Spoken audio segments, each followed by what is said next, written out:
Good day, sir. I am Nusaya Ainer Sanggalang from BSN 3-9, and I will be performing the written demonstration for the procedure of applying transdermal patch. The purpose of this procedure is to deliver medication used to deliver hormones, narcotic analgesics, cardiac medication, and nicotine. So for the assessment, we should check for patient's allergies, review assessment, and laboratory data that may influence drug administration. And we should assess if the site is clean, dry, and free of hair. For the planning, we should gather the following materials such as the medication patch, gloves, scissors, washcloths, soap, and water, patient's chart or medication administration record, and additional PPE if indicated. For the implementation, we should gather equipment, check for medication order against the original order in the medical record, and check patient's chart for allergies. Next is to perform hand hygiene.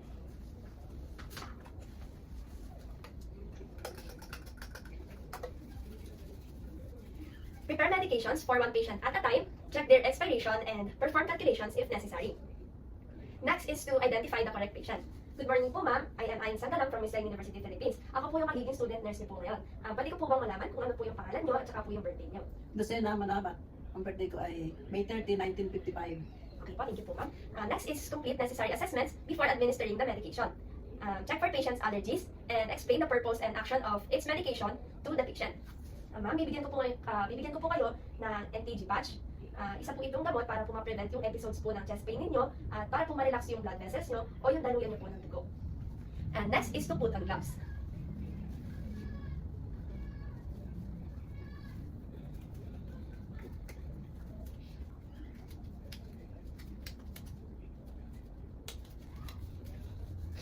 After putting on gloves, we should proceed to the assessment of the patient's skin, looking for signs of skin irritation or breakdown, and assess if the site is clean, dry, and free of hair.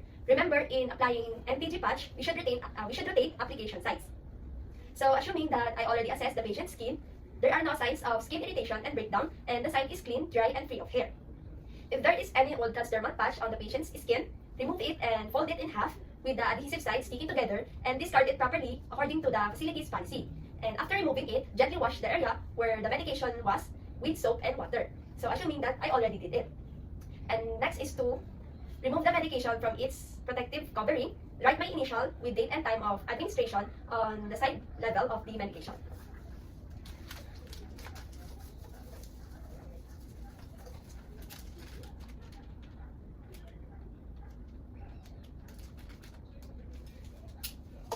So assuming that this is an NTG patch.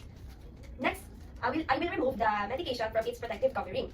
Remember not to touch the medication surface to avoid contamination. And then apply it on the patient's skin, and using the palm of my hands, I'm going to press it firmly for about 10 seconds. Remember, do not massage the medication on the patient's skin.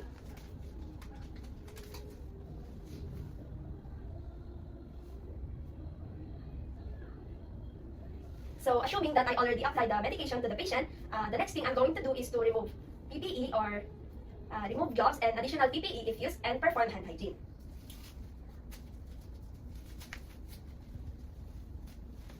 Next, I'm going to document the procedure and other important data on the patient's chart. And lastly, I'm going to evaluate the patient response to the procedure within the appropriate time frame.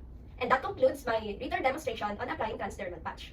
For the procedure of clean catch or midstream urine collection, the purpose of this procedure is to prevent contamination of the specimen by organism of the skin, to confirm alteration in metabolism, infection, and fluid volume problem, and to determine appropriate antibiotic to be administered to a specific patient. For the assessment, check the doctor's order, assess the client's level of consciousness and level of knowledge and understanding, and assess if the client has an ability to collect their own urine. For the planning, gather the following materials such as the properly labeled specimen bottle, washcloth, soap, non-sterile gloves, antiseptic swab or cotton balls, bedpan, and bed protector pad.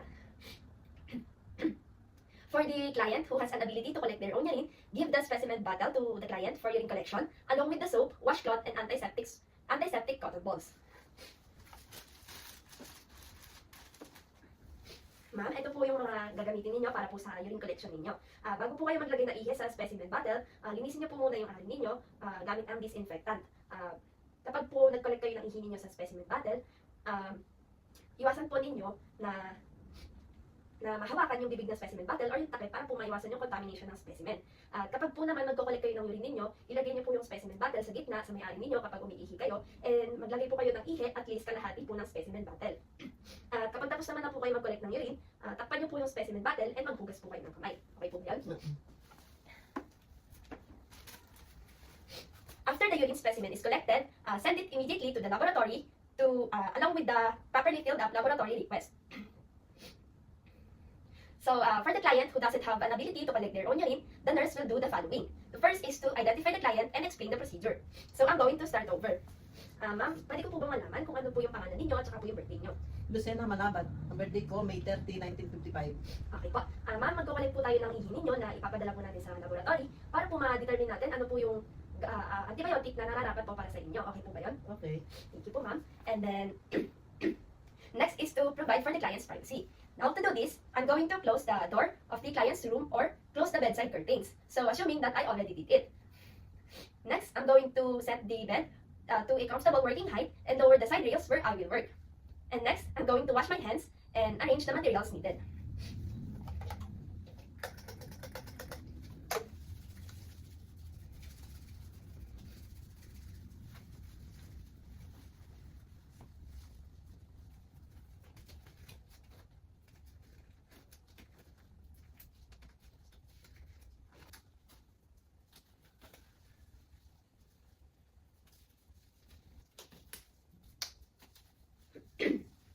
Next is to wear gloves. So after I'm done in putting on gloves, I'm going to place a bed protector pad under the client's buttocks. So assuming that this is a bed protector pad, ma'am, kaya niyo po ba tumagilid? Ilalagay ko lang po ito sa may ilalim ng pit niyo. Yan, okay na po, ma'am. So after placing the bed protector pad, now I'm going to place a bedpan under the client's buttocks and position the client. So assuming that I position the client and place the bedpan under the client's buttocks, next thing I'm going to do is to wash the perineal area with soap and water and then pat it dry. Next is to clean the genitalia using a cotton ball soaked in antiseptic solution. So assuming that I already washed the perineal area and cleaned the genital using a antiseptic solution. For female client, to clean the genitalia, do it from front to back. For male client, clean the tip of the penis using circular motion, moving from middle to outward direction. For female client, the healthcare provider should hold the labia with their dominant hand. After the stream of urine begins, obtain 30 ml of urine for routine analysis, or 5 to 10 ml for culture and sensitivity test. Remove the specimen bottle before the client stop voiding. After that, allow the client to complete voiding. After the client completed their urination, I'm going to wash their perineal area with soap and water. After washing the client's perineal area, I'm going to remove the bedpan and the bed protector pad under the client's buttocks. So, assuming that I already removed it. And next is, I'm going to discard used materials. Next is, I'm going to provide the client's safety, comfort, and privacy. So, assuming that I already provided that. And the next thing I'm going to do is to remove gloves.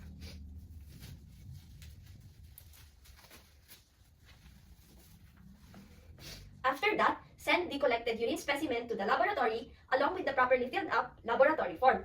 And then evaluate the client's response to the procedure. And then after that, document the procedure and other important data on the patient's.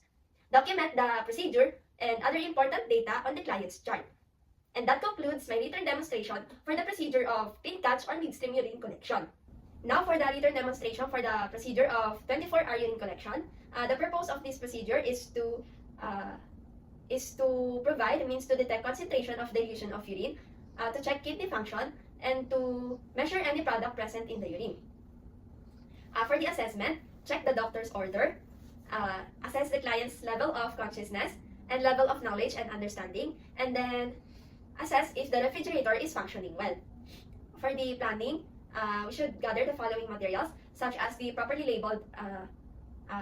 special specimen container properly labeled, additives or preservatives if required, signs that urine collection is in progress, and refrigerator.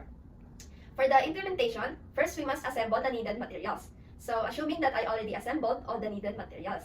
And then next is to identify the client and explain the procedure. Ma'am, pwede ko po bang malaman kung ano yung pangalan ninyo at saka po yung birthday nyo?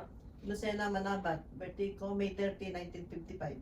Okay po, ma'am, magko-collecta po tayo ng ihi ninyo for 24 hours para po ma-check natin kung may problem po sa function ng kidney nyo. Okay lang po ba yun? Okay. Okay po. Next is to place signs in the client's bathroom stating that 24-hour urine collection is in progress with date and time. Next is to discard the first voided urine and instruct the client to void to the specimen container, usually in the morning according to the policy, and store it at a cool temperature or refrigerate it. Ma'am, ito po yung specimen bottle na gagamitin ninyo for 24-hour urine collection. Yung una nyo pong ihi sa umaga, hindi nyo po siya ilalagay dito sa specimen bottle.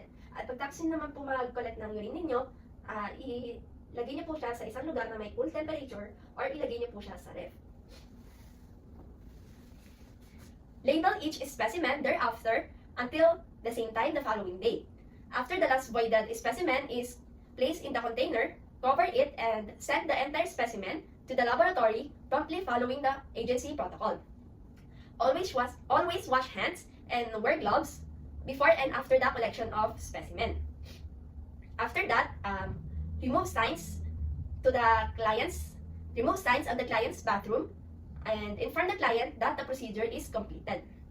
And then after that is, if the specimen is accidentally discarded, obtain a new container, note the new date and time, and restart the procedure. And then after that, evaluate the client's physical response to the procedure, specimen, and the laboratory requisition. And then after that, document the procedure and other important data on the client's chart. And that concludes my written demonstration for the procedure of 24-hour urine collection.